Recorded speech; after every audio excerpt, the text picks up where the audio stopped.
X-Men 139. The X-Men are training in the Danger Room, and Angel's rejoined the team. He's a bit out of practice, and he's not doing his best.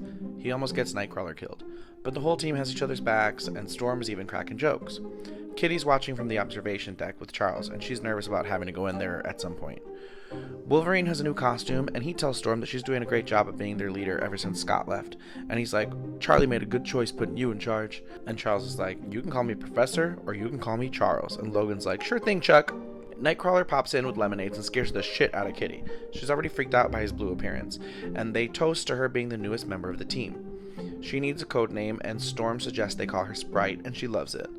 Wolverine brings up to the professor the matter of the Canadian government and how they never really resolved that issue back when Alpha Flight tried to come get his ass and take him back to Canada, back in issue 120, 121.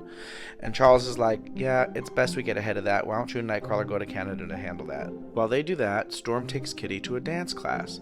She says she likes dancing because she's too much of a genius at school to connect with the other kids. So, in the dance class, she gets to feel normal.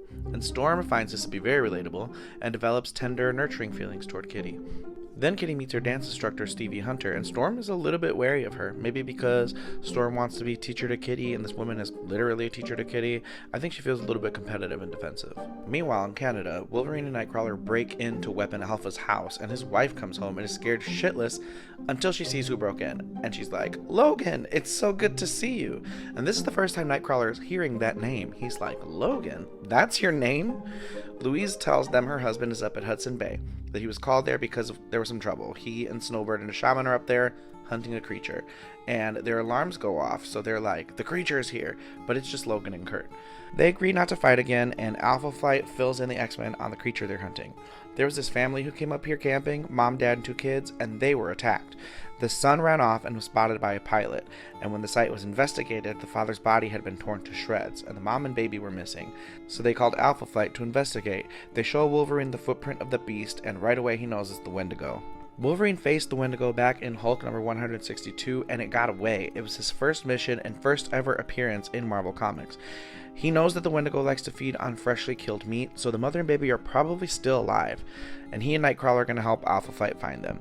Kurt teleports outside to unload the car, and they are so far north in Canada that it's midnight and the sun hasn't set completely. The sky is fiery red, and Kurt thinks of Jean, and he misses her, and he asks God why he was so cruel to take her away from them. He's unloading the car and crying, thankful that he's alone. Except he's not alone. The Wendigo is here.